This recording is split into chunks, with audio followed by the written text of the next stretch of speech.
بسم الله الرحمن الرحيم. அஸ்ஸலாமு அலைக்கும் வரஹ்மத்துல்லாஹி வபரகாத்துஹு. அன்பிற்குரிய சகோதர சகோதரிகளே, நீங்களும் ஆலிம்களாகலாம் என்ற பாடத்தில் திங்கள் செவ்வாய் ஆகிய 2 நாட்கள் சஹீஹுல் புகாரி என்ற நூலின் ஹதீஸ் நூலின் நேரடி தமிழாக்கத்தையும் விளக்கத்தையும் பார்த்து வருகிறோம். இதுவரை 196 ஹதீஸுகளை பார்த்து முடித்திருக்கிறோம். இன்றைக்கு 197வது ஹதீஸு புகாரி. 197 என்னென்னா, ஹத்தசனா அஹ்மது இப்னு யூனுஸ், நமக்கு அஹ்மது இப்னு யூனுஸ் என்பவர் அறிவித்தார். கால் அவர் சொல்கிறார், ஹத்தசனா அப்துல் அசீஸ் இப்னு அபி சலமா, அப்துல் அசீஸ் இப்னு அபு சலமா என்பவர் நமக்கு அறிவித்தார். கால அவர் சொல்கிறார், ஹத்தசனா அம்ர் இப்னு யஹ்யா, அம்ர் இப்னு யஹ்யா நமக்கு அறிவித்தார். இந்த அம்ர் இப்னு யஹ்யா யார் வழியாக அறிவித்தார்னா, அன் அபிஹி, அவருடைய தந்தை வழியாக, தந்தைன்னா யஹ்யா, அவருடைய தந்தை வழியாக அவர் அறிவிக்கிறார். அவர் யார் வழியாக அறிவிக்கிறார்னா, அப்துல்லாஹி இப்னு ஜெய்தின், அப்துல்லாஹி இப்னு இவர் நபி தோழர், அப்துல்லாஹி இப்னு ஜெயித் வழியாக அறிவிக்கிறார். கால அவர் சொல்கிறார், அத்தா ரசூலுல்லாஹி ஸல்லல்லாஹு அலைஹி வஸல்லம், நபி ஸல்லல்லாஹு அலைஹி வஸல்லம் அவர்கள் வந்தார்கள்னு சொன்னால் இவருடைய வீட்டுக்கோ அல்லது இவர் இருக்கிற இடத்துக்கோ வந்திருக்கிறாங்க. அத்தா ரசூலுல்லாஹி ஸல்லல்லாஹு அலைஹி வஸல்லம், ரசூல் ஸல்லல்லாஹு அலைஹி வஸல்லம் வந்தார்கள். வந்தவுடனே ஃபஅஹ்ரஜ்னா லஹு, அவர்களுக்காக நாங்கள் வெளிப்படுத்தினோம் என்றால் கொண்டு வந்தோம், அவர்களுக்காக நம்ம கொண்டு வந்தோம். மா அன், தண்ணீரை கொண்டு வந்தோம். ஃபி தௌரின், தௌர் என்றால் சின்ன பாத்திரத்துக்கு சொல்கிறது.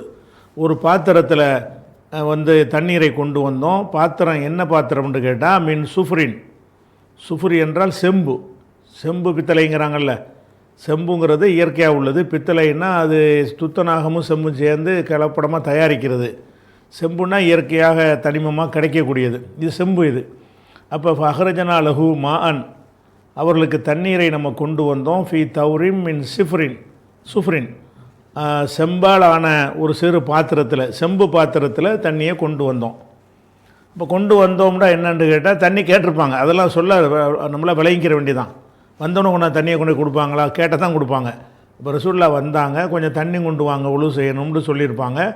உடனே இவங்க கொண்டு வந்திருக்காங்கங்கிறதெல்லாம் அதுக்குள்ளே மறைஞ்சிருக்குது, நம்ம விளங்கிக்கிற முடியும். இப்போ அஹ்ரஜனா லஹு, அவர்களுக்காக நம்ம கொண்டு வந்தோம்.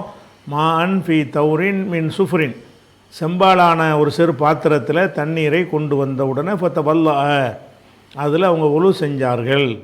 அந்த உழு செஞ்சதை விளக்குறாரு. எப்படி உழு செஞ்சார்கள்னு கேட்டால், ஃபகஸல வஜ்ஹஹு தலாசன், முகத்தை 3 தடவை கழுவினார்கள். ஓ எதைஹி, இரு கைகளையும் கழுவினார்கள். மர்ரத்தைனி 2 தடவை, இந்த கையை 2 தடவை, இந்த கையை 2 தடவை கழுவினார்கள். ஓ மசஹ பி ரஅசிஹி, தலைக்கு மசகும் செய்தார்கள். மசகு எப்படி செஞ்சாங்கன்னு விளக்குறார். மசகு செய்தார்கள்னா, அக்குபல பிஹி வ அதுபர, அதை முன்னும் பின்னுமாக, அக்குபலன்னா முன்ன கொண்டு போகிறது, அதுபரன்னா பின்ன கொண்டு வர்றது, முன்னும் பின்னுமாக கொண்டு வந்தார்கள். தடவிட்டு விடாமல் இப்படி கொண்டு போயிட்டு இப்படி கொண்டு வர்றது, அந்த மாதிரி செஞ்சார்கள். மேலும் வகசல ரிஜிலைஹி, கால்களையும் கழுவினார்கள். இது கடமையான அளவுக்கு மட்டும் செஞ்சுருக்கிறாங்க. சில தினவே வாய் கொப்பளித்தது, மூக்குக்கு தண்ணி செலுத்துறது, இந்த கை இதெல்லாம் கழுவுறது, இப்படிலாம் காதுக்கு மசகு செய்கிறதெல்லாம் சேர்ந்துருக்கும். அப்படி செஞ்சால் அது ஒரு பூரணமான ஒரு உழுவாக இருந்தாலும், போதுமான உழு இவ்வளோ தான் குரானில் கட்டளை இருக்குது அப்படின்னு ரசூலுல்லாஹ் செஞ்சுருக்கிறாங்க. அதாவது முகத்தை கழுவுறது, கையை கழுவுறது, மசகு செய்கிறது, காலை கழுவுறது, 4 காரியம்தான். இந்த 4 தான் குரானில் உழுவை பற்றி சொல்கிற வசனத்தில் வருகிறது. அந்த அளவுக்கும் செஞ்சுருக்கிறாங்க. இந்த ஒரு விஷயத்தை சொல்லிட்டாரா, இதில் விளக்கத்துக்குலாம் ஒன்றும் இல்லை, உழு செஞ்ச ஒரு சம்பவம். அதுக்கடுத்து 198வது ஹதீஸ். ஹதசனா அபுல் யமான், அபுல் யமான் என்பவர் நமக்கு அறிவித்தார். கால் அவர் சொல்லுகிறார், அஹ்பரனா ஷுஐபுன், எங்களுக்கு ஷுஐப் என்பவர் அறிவித்தார். அந்த ஷுஐப் யார் வழியாக அறிவித்தார்னா, அனி ஜுஹ்ரி இப்னு ஷிஹாப் என்ற ஜுஹ்ரி வழியாக அவர் அறிவிக்கிறார். கால் அவர் சொல்கிறார், அஹ்பரணி, எனக்கு அறிவித்தார் உபைதுல்லாஹ் இப்னு அப்துல்லாஹ் இப்னு உத்பா, உபைதுல்லாஹிபுன் அப்துல்லாஹிபுன் உத்துபா என்பவர் எனக்கு அறிவித்தார். என்ன அறிவிக்கிறார்னா, ஆயிஷத்த காலத், ஆயிஷா நாயகி கூறினார்கள். இவர் ஆயிஷா நாயை சந்தித்த ஒரு தாபி இவர். அப்போ ஆயிஷத்த காலத், ஆயிஷா ரலியல்லாஹு அன்ஹா அவர்கள் கூறுகிறார்கள், லம்மா சகுலன் நபியு ஸல்லல்லாஹு அலைஹி வஸல்லம், ரசூல் ஸல்லல்லாஹு அலைஹி வஸல்லம், சகுல என்றால் அதாவது கனமாவதுன்னு அர்த்தம். சக்குலன்னு என்ன, சக்கையிலான்னு சொல்கிறாங்களே, கனமானவன் அப்படிங்கிறதுக்கு சக்குலன்னு சொல்லுவாங்க. அப்போ ரசூலுல்லாஹ் கனத்த போதுங்கிறது நேரடி அர்த்தமாக இருந்தாலும் அது நோயினால் நோய்வாய்ப்பட்டு சிரமப்படுவாங்கள்ல, அதுக்கு உரிய வார்த்தையாகவும் இதை பயன்படுத்துவாங்க. கனமாகிறதுக்கும் சொல்லுவாங்க. அதாவது ஒரு 70 கிலோ இருந்து ஒரு 90 கிலோ ஆகிட்டார்னு வைங்க, சகுல ஜெய்து வந்து வெயிட்டு போட்டாங்கிறோம்ல, அந்த வெயிட்டு போட்டுட்டான் என்கிற ஒரு அர்த்தமும் சக்குலவுக்கு இருக்கிறது. நோய்வாய் போட்டுவான்ல, அது அவன் அதே எடையாக இருந்தாலும் அவனுக்கு அவன் பாரமாயிடுவான் ஒரு மனுஷன். அந்த ஒரு கருத்துலையும் சக்குலை என்பதை யூஸ் பண்ணுவாங்க. இது வந்து கடைசி நேரம், இது வந்து ரசூலுல்லாஹ்வுடைய கடைசி காலம், மரணிக்கிறதுக்கு சில நாட்களுக்கு முந்தி உள்ள ஒரு சம்பவம். இந்த சக்குலவுக்கு வந்து வெயிட்டு போட்டப்படுதுன்னு அர்த்தம் கொடுத்தாலும் நோய்ங்கிற அர்த்தம் கொடுக்கறது தான் கொஞ்சம் பொருத்தமாக தெரியுது. லம்மா சக்குலன் நபி ஸல்லல்லாஹு அலைஹி வஸல்லம், ரசூல் ஸல்லல்லாஹு அலைஹி வஸல்லம் அவர்கள் எடை கனத்த போதுன்றது நேரடி அர்த்தமாகவும் கொடுத்துக்கலாம். அல்லது அவங்க வந்து நோய்வாய்ப்பட்டிருந்தாங்கள்ல, அதை சொல்கிறதுக்குரிய இலக்கிய வார்த்தையாகவும் எடுத்துக்கொள்ளலாம். அப்போ நபி ஸல்லல்லாஹு அலைஹி வஸல்லம் அவர்கள் நோய்வாய்ப்பட்ட பொழுது வஷ்தத்த பிஹி வஜஅஹு, அவங்களுடைய வேதனை கடுமையான போது, அதாவது நோய்வாய்ப்பட்ட உடனே சும்மா நோய் கிடையாது, கடுமையான வலி வேதனை அந்த மாதிரி சிரமப்படுறாங்க. அந்த நோயினால் என்ன செய்கிறாங்க, வஜன்னா வலி, உடம்புலாம் வலிக்கும்ல வேதனை, அந்த வேதனை வந்து கடுமையாக இருக்கிறது. நோய்வாயும் பட்டிருக்கிறாங்க, அவங்களுக்கு உடம்புலாம் என்ன செய்கிறது, வலியாக இருக்கிறது, கையை புரட்ட முடியலை, காலை தூக்க முடியலை, அந்த மாதிரி வலி வந்து ரொம்ப கடுமையாகி விட்ட பொழுது வந்து என்னென்னு வருது. இதில் ஒரு விஷயத்தை நம்ம விளங்கிக்கிறணும். அதாவது இது ரொம்ப ஒரு தௌஹீதுக்கு உரிய ஒரு முக்கியமான ஒரு பாயிண்ட் இதில் இருக்கிறது. அதாவது நபி ஸல்லல்லாஹு அலைஹி வஸல்லம் அவர்கள் அல்லது மற்ற மகான்கள் பெரியார்கள் இவங்கள்ட்டெல்லாம் போய் மனிதர்கள் என்ன செய்கிறாங்கன்னு கேட்டால், எங்களுடைய கஷ்டத்தை போக்குங்க, எங்களுடைய நோயை நீக்குங்க, அந்த முப்ரிஸ் சகாமி, நோயை நீக்கிறவர் நீங்கள் தான், அப்படியெல்லாம் வந்து மௌலுதை எழுதி வச்சு அவங்க பாடல் படிக்கிறத பார்க்குறோம். இங்கே என்ன வருது, ரசூல் ஸல்லல்லாஹு அலைஹி வஸல்லம் அவர்களுக்கு நோய்வாய்ப்பட்டு சாதாரண நோய் இல்லை, வலியில் துடிக்கிறாங்க, வலி கடுமையாகுது. அப்போ நபி ஸல்லல்லாஹு அலைஹி வஸல்லம் அவர்களுக்கு வருகிற அந்த வலியுடைய வேதனையை கூட தனக்குத்தானே அவங்க வந்து நீக்கி கொண்டு முடிஞ்சான்னா முடியலை, வேதனை தான் பட்டாங்க, அனுபவிக்கத்தான் செஞ்சாங்களே தவிர அந்த வேதனை இல்லாமல் அவங்க இருக்கவே இல்லை. அப்போ நம்ம என்ன வழங்கணும், நபி ஸல்லல்லாஹு அலைஹி வஸல்லம் அவர்களாக இருந்தாலும் வயசான காலத்தில் வர வேண்டியது வந்துடும். அவங்களுக்கு வயசான காலத்தில் சிலருக்கு வந்து மறதி வரும், சிலருக்கு பலவீனம் வரும், சிலருக்கு உடல் உபாதைகள் வரும், அந்த மாதிரி என்னென்ன வரணுமோ அது அவரவருக்கு நிர்ணயித்து அது வந்துடும்.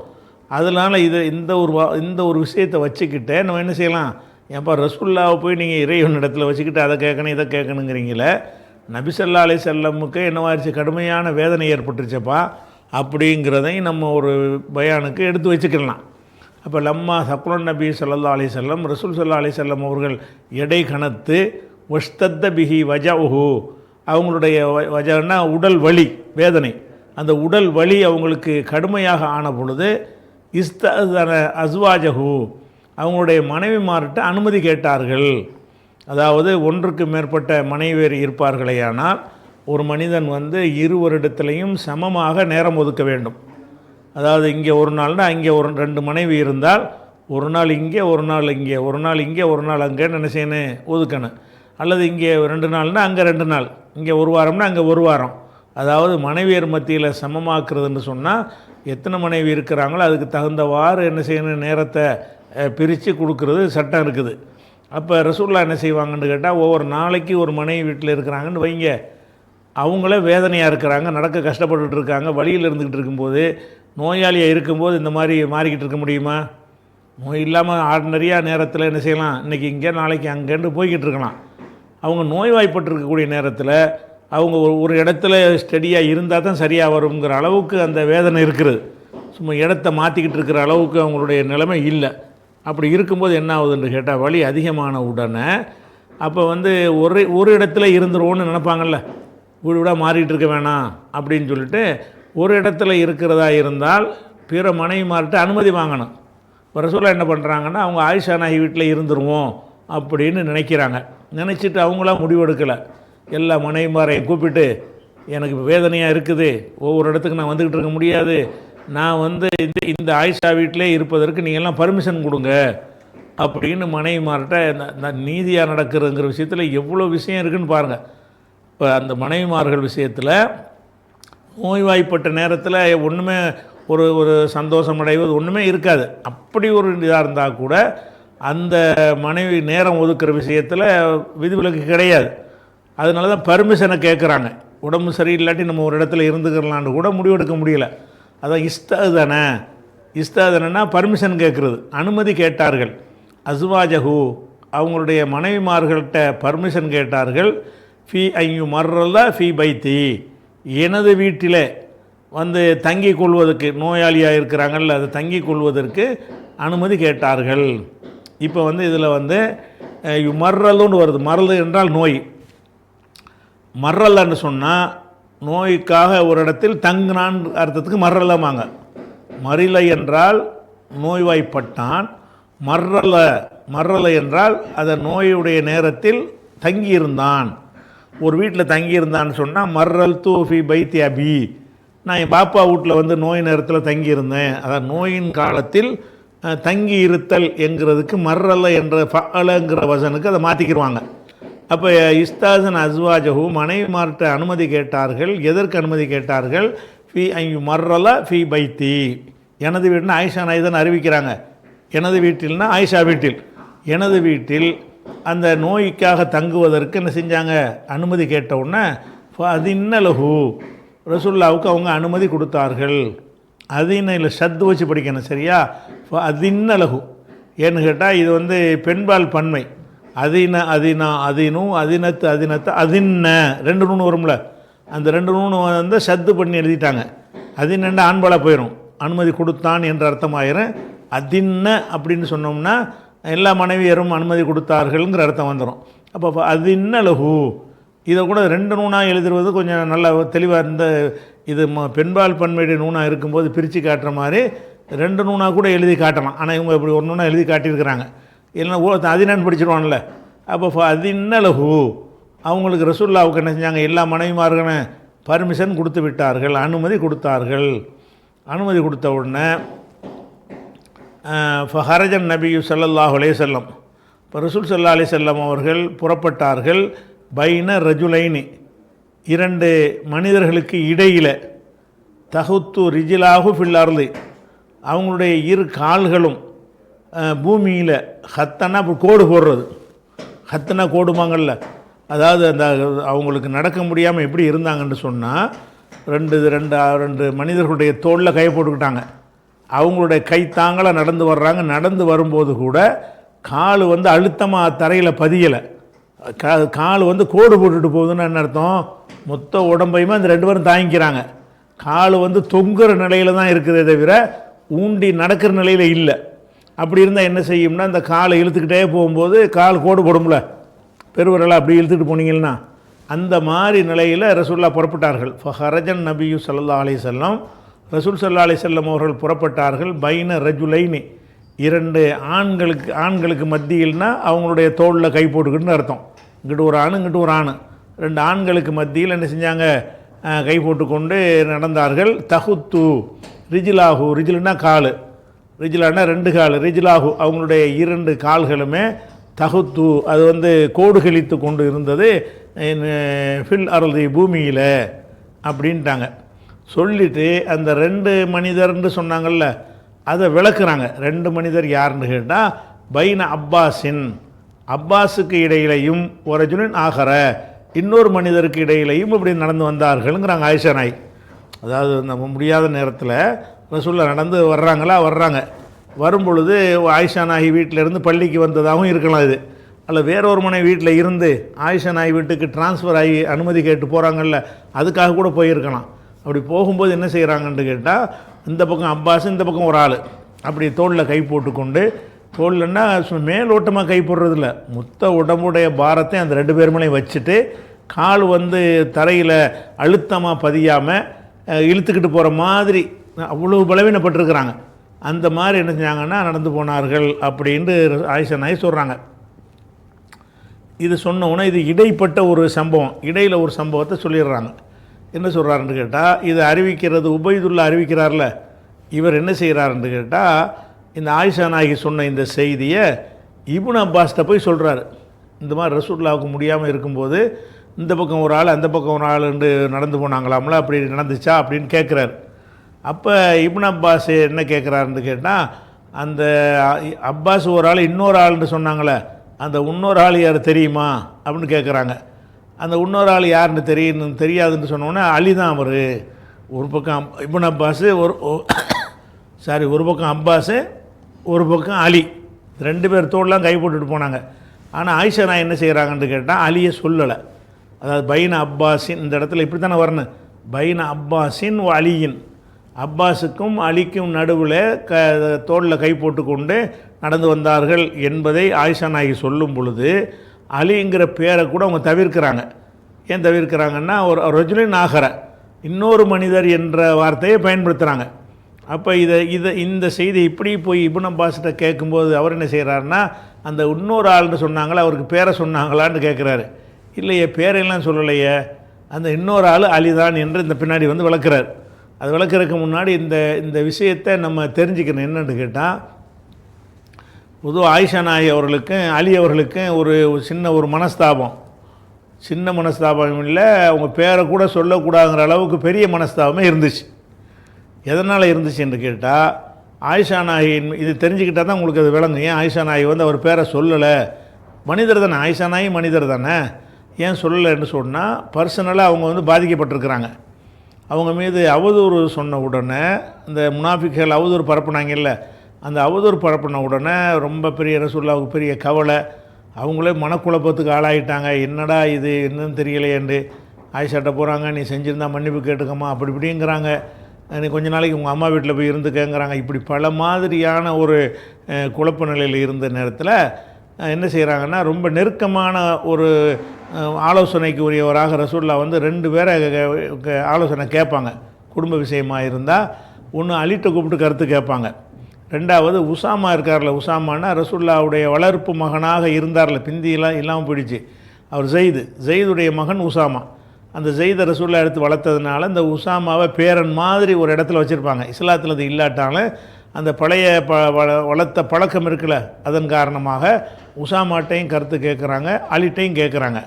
உசாமாட்ட கேட்கும்போது என்ன செய்கிறாருன்னா, அவர் வந்து இல்லை, உங்கள் மனைவியை பற்றி நாங்கள் அறிஞ்ச வரைக்கும் எந்த ஒரு குறையும் கிடையாது, அதுக்கு வாய்ப்பே கிடையாது, இது முழுக்க பொய் தான், அவதூறு தான், அப்படியான ஒரு அந்த கேரக்டரை உங்கள் மனைவிக்கு கிடையாதுன்னு சொல்லி அவர் நல்ல விதமாக ரசூலுல்லாவுக்கு கருத்து சொல்லிடுவார்.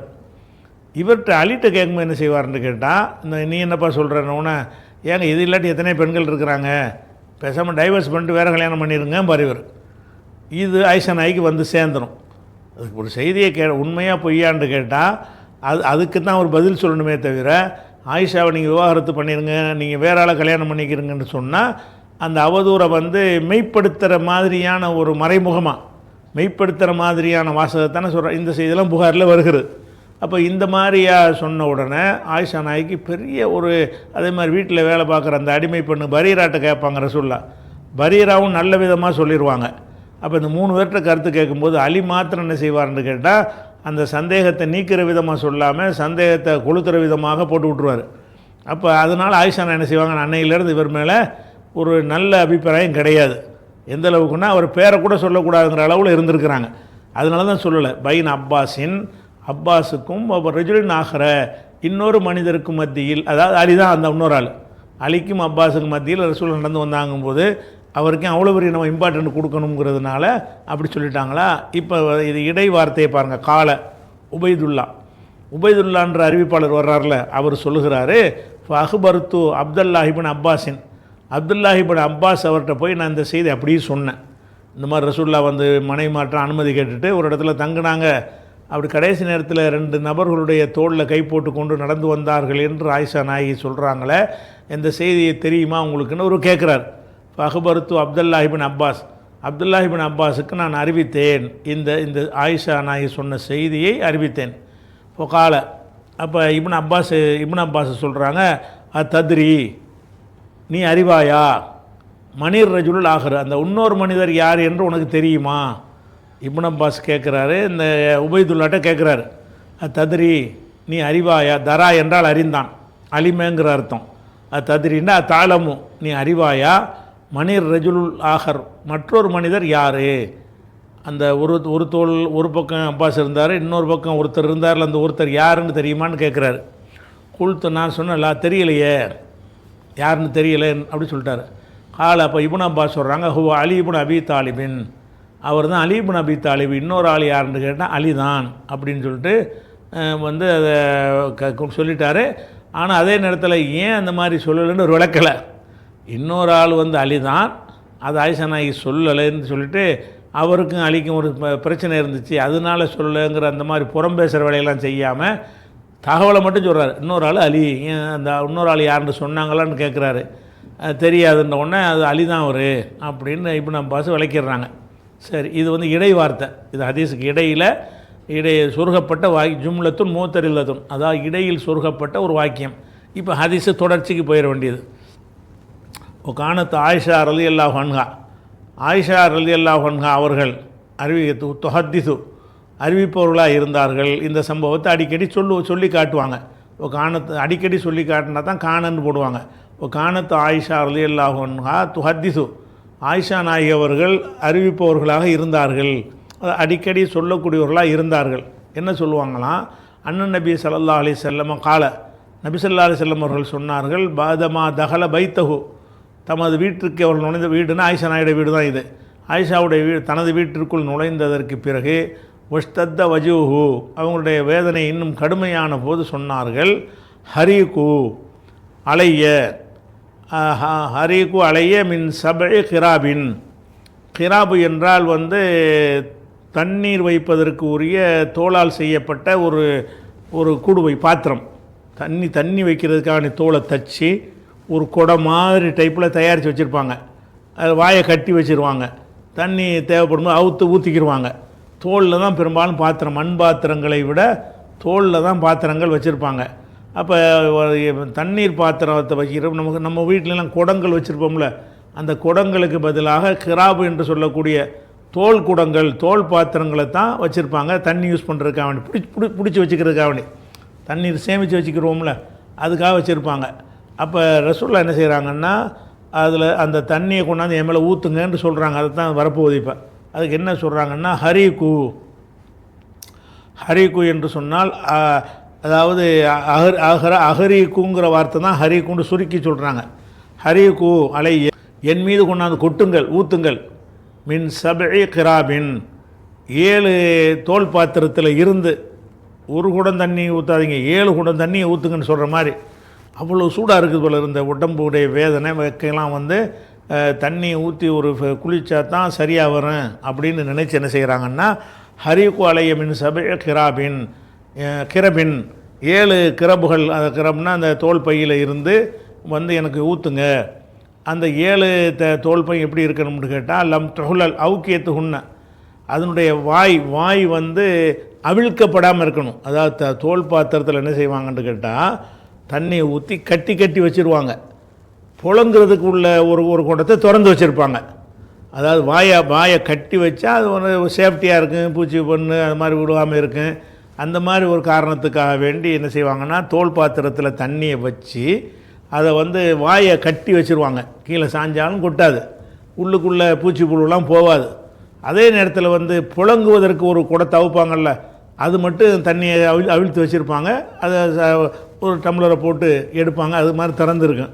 ரசூலுல்லாஹ் என்ன செய்கிறாங்கன்னா, அந்த 7மே வந்து அவிழ்க்கப்படாததாக இருக்கணும், அதை கட்டி வச்சு பாதுகாக்கப்பட்ட தண்ணியாக இருக்கணுங்கிறாங்க. லம் துகுலல், ஹல்லன்னா வந்து அவிழ்த்து விடுவது. லம் துகுலல் அவுக்கேத்துகுன்ன, அதனுடைய வாய்கள் வந்து அவிழ்க்கப்படாத, வாய்கள் கட்டப்பட்டிருக்கக்கூடிய 7 தோல் பாத்திரத்தில் இருந்து என் மேலே ஊற்றுங்க. எதுக்கு ஊற்ற சொல்கிறாங்கன்னு கேட்டால், நான் வந்து இப்போ மக்கள் போய் சந்திக்க போகிறேன், மக்களுக்கு நான் உரை நிகழ்த்த போகிறேன்.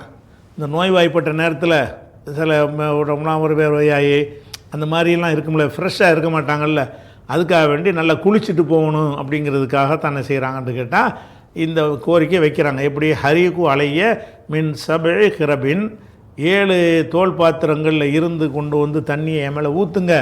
லம் தொகுலல் அவுக்கியத்துக்குன்னு அதனுடைய வாய்கள் அவிழ்க்கப்படாத, அதை கட்டப்பட்டிருக்கிற வாய்கள் கட்டப்பட்டிருக்கக்கூடிய 7 தோல் பாத்திர தண்ணியை கொண்டு வந்து என் மேலே ஊற்றுங்க, குளிக்க வைங்கங்கிறாங்க.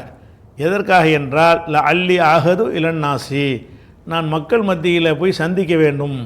சந்திக்கிறதுனா உரை நிகழ்த்துவது, மக்களுக்கு எதை பேசுகிறதுக்காக வேண்டி வந்து எனக்கு இந்த தண்ணியை ஊற்றி வைங்க, குளிக்க வைக்க சொல்கிறாங்க. மொத்தத்தில் என்னது, என்னை 7 குடம் தண்ணியை ஊற்றி குளிப்பாட்டுங்க அப்படிங்கிறது கருத்து. அப்படி செஞ்சோன்னு என்ன செய்கிறாங்கன்னா, உஜ்லிஸ ரசூல் ஸல்லல்லாஹு அலைஹி வஸல்லம் அவர்கள் உட்கார வைக்கப்பட்டார்கள். எதில் உட்கார்றாங்கன்னா, ஃபி மிஹ்லபின், ஏன்னு கேட்டால் தண்ணியை ஊற்றுறதுன்னு சொன்னால் மண் தரை தான் இது. மண் தரையில் உட்கார வச்சு உட்காந்துருக்கும் தண்ணியை ஊற்றுனீங்கன்னா ஊட சேராக போயிடும், சேரும் ஜகதியமாக போயிடும். அதுக்கு என்ன செய்வாங்கன்னு கேட்டால், மிகப்பெரிய ஒரு அண்டா மாதிரி ஒரு தொட்டி மாதிரி வச்சுருப்பாங்க, அதில் உட்கார வச்சு தான் குளிப்பாட்டுவாங்க. யாரை குளிப்பாட்டினாலும் அப்போ குளிப்பாட்டின தண்ணி அதிலே இருந்துடும். அப்புறம் கூட வெளியே சாத்திடலாம். வீட்டுக்குள்ளே வச்சு ஊற்றுனாங்கன்னா என்னவாயிரும், வீடு பூரா தண்ணியாக சேரும் ஜகதியமாக போயிடும். அதுக்காக என்ன செய்வாங்கன்னா, உஜ்லிசன்னா அமர வைக்கப்பட்டார்கள். ஃபி மிஹ்லபின் லி ஹப்ஸா, ஹப்ஸாவுக்கு சொந்தமான ஒரு மிஹ்லபு என்றால் ஒரு அகன்ற வாய் அகன்ற ஒரு பெரிய ஒரு அண்டாவில் வாய் அகன்ற ஒரு பாத்திரத்தில் வந்து உட்கார உட்கார அளவுக்கு பெருசாக இருக்குது. ஒரு ஆளை உட்கார வைக்க தொட்டி மாதிரி ஒரு பாத்திரம் வச்சுருந்துருக்குறாங்க, அந்த ஹப்ஸாட்டை இருந்துருக்குறது. அதை வாங்க விட்டு அதுக்குமே அதில் அவங்கள உட்கார வச்சு அப்புறம் தண்ணி ஊற்றினா என்னவாங்க, ஊற்றின தண்ணி அந்த தொட்டிலே வந்துடும். அப்போ தொட்டிலே வந்ததுக்கு பிறகு தேய்ச்சி குளிச்சுட்டு கடைசி அந்த தண்ணியை கொண்டு வெளியில் ஊற்றிருப்பாங்க. அது சொல்லப்படலை, நம்ம விளங்கிக்கிற வேண்டியதான். அப்போ உஜ்லிஸ ஃபி மிஹ்லபின் லி ஹப்ஸத்தை, ஹப்ஸாவுக்கு சொந்தமான அந்த நீர் தொட்டியில் வந்து உட்கார வைக்கப்பட்டார்கள். ஹப்ஸா யாருன்னு கேட்டால் ஜவுஜின் நபி ஸல்லல்லாஹு அலைஹி வஸல்லம், ரசூலுல்லாஹ்வின் மனைவியாகிய ஹப்ஸா. லி ஹப்ஸத்தை ஜவுஜின் நபி, நபியின் மனைவியாகிய ஹப்ஸாவுக்கு சொந்தமான ஒரு வாய் அகன்ற பெரிய தொட்டியில் அவங்க உட்கார வைக்கப்பட்டார்கள். உட்கார வச்ச உடனே சும்மா தஃபிக்குனா நசுப்பு அலைஹி, அதாவது சப்பை என்றால் வந்து ஊற்றுறது. சப்பனை என்னது, மேலேருந்து தண்ணியை ஊற்றுவாங்கள்ல, அதுக்கு பேர் சப்புங்கிறது. அப்போ நசுப்பு அலைஹி, அவர்கள் மீது நம்ம ஊற்றினோம். அவர்கள் நசுப்பு அலைஹின்னா அவர்கள் மீது ஊற்றினோம்னு அர்த்தம். இந்த வார்த்தைக்கு முன்னாடி தஃபிக்க அப்படின்னு ஒரு ஆரம்பிச்சிட்டாங்கன்னு சொன்னால், தஃபிக்கங்கிற சொல்லு வந்து எதுக்குரியதுன்னா அஃபாலு ஷுருன்னு சொல்லுவாங்க. துவக்கம் ஆரம்பித்தல் என்ற அர்த்தத்தில் அது எந்த ஒரு அர்த்தத்தையும் தராது. அதாவது தஃபிக்க யவ்குலு, சாப்பிட ஆரம்பித்தான். தஃபிக்கவுக்கு மீனிங் கிடையாது, சாப்பிட்றது தான் அதில் உள்ள அர்த்தம். அப்போ தஃபிக்க யஸ்ரபு, குடிக்க ஆரம்பித்தான். தஃபிக்க எம்சி, இந்த ஜால மாதிரி ஜால என்பதும் அஃபாலு ஷுருவுடைய பேலாக வரும். அதாவது ஷுரு என்றால் ஆரம்பித்தான்ங்கிறது அதுக்கு அர்த்தம், எதில் சேர்ந்தாலும். ஜால யவ்குலு, சாப்பிட ஆரம்பித்தான். தஃபிக்க யவ்குலு, சாப்பிட ஆரம்பித்தான். இந்த ஜால தஃபிக்க இதெல்லாமே வந்து ஒரு வினைச்சொல்லோடு சேர்ந்து வரும் பொழுது ஆரம்பித்தான் என்கிற ஒரு அர்த்தம் வந்துடும். அப்போ சும்மா தஃபிக்குனா நசுப்பு, நாங்கள் ஊற்ற ஆரம்பித்தோம், ஊற்றினோம்னு சொல்லாமல் இந்த தஃபிக்கவும் சேர்த்து அர்த்தம் செய்யணும். சும்மா பிறகு தஃபிக்குனா நசுப்பு அலைஹி, அவர்கள் மீது நாங்கள் ஊற்ற ஆரம்பித்தோம். தில்க, அந்த தண்ணீரை ஊற்ற ஆரம்பித்தோம். அதுக்கப்புறம் ஹத்தா தஃபிக்க யுஷீரு இலைனா, ஹத்தா முடிவில் தஃபிக்க யுஷீரு, அவங்க சைகை செய்ய ஆரம்பித்தார்கள். இலைனா, எங்கள் பக்கம் வந்து சைகை செய்கிறாங்க. அன்கது ஃபால்துன்ன, நீங்கள் செஞ்சிட்டீங்க போதுங்கிறாங்க. அதாவது அந்த ஊற்றிக்கிட்டு இருக்கும்போது போதும்னு நினைப்பாங்கள்ல, அந்த நேரத்தில் என்ன செய்கிறாங்கன்னா இஷாரா மூலமாக, அதாவது சைகை மூலமாக போதும்னு சொன்னாங்க. சைகை மூலமாக போதும்னு இப்படின்னு இருப்பாங்க. போதும் இத்தனை சொல்லுவோம், போதும் நிப்பாட்டிக்கிறங்க, மறுபடியும் ஊற்றாதீங்கன்னு சொல்வதற்கு உள்ள ஒரு ஹத்தா முடிவில் தஃபிக்க யுஷீரு இலைனா, எங்கள் பக்கம் அவங்க சைகை செஞ்சார்கள். எப்படி செய்கை செஞ்சார்னா கது ஃபால்துன்ன, நீங்கள் செஞ்சிட்டீங்க, தண்ணி ஊற்றுற வேலையை நீங்கள் செஞ்சிட்டீங்க, முடிச்சுக்கிறங்க அப்படிங்கிற கருத்து தரும். இந்த வார்த்தையை சொல்லலை, அந்த கருத்தை தரும் விதமாக சைகையில் சொன்னார்கள். போதும், இப்படி ஏதோ ஒரு போதுங்கிறதுக்கு சொல்லுவோம்ல, அப்படி ஒரு சைகையில் செஞ்சாங்க. அப்போ குளிச்சு முடிச்சுட்டு சும்மா ஹரஜ இளநாசி, பிறகு மக்களை நோக்கி புறப்பட்டு போனார்கள். போய் உரை நிகழ்த்துவதற்கு போகிறாங்க. மக்கள்கிட்ட போய் கடைசியாக பேசுவாங்கள்ல, அந்த ஒரு சம்பவத்தை சொல்கிறாங்க. இதில் நமக்கு தேவை என்னென்னா இந்த ஒழு செய்கிற விஷயந்தான். ஒழு செய்கிறதுக்காக வேண்டி இல்லை பாத்திரத்தில் யூஸ் பண்ண தண்ணி தானே மறுபடியும் குளிக்கிறாங்க. அதாவது தண்ணியை வந்து ஒரு தொட்டியில் வச்சுக்கிட்டு ஊற்றி குளித்தாங்கன்னு சொன்னால் குளித்த தண்ணி அவங்க பட்டுக்கிட்டு தானே இருக்கேன். குளித்த தண்ணி பூரா அவங்க உடம்புல தானே அதில் உட்காந்துருக்குறாங்க. அதை தண்ணி வந்து யூஸ் பண்ணதுனால அசுத்தமாகாது அப்படிங்கிறதுக்காக வேண்டி இந்த ஒரு விஷயத்தை அவர் கொண்டு வந்திருக்கிறார். அடுத்ததாக வந்து 199வது ஹதீஸ் வருது. அதுக்கு ஒரு பாடமும் போட்டிருக்கிறாரு. அதை இன்ஷா அல்லாஹ் நாளைக்கு பார்க்கலாம்.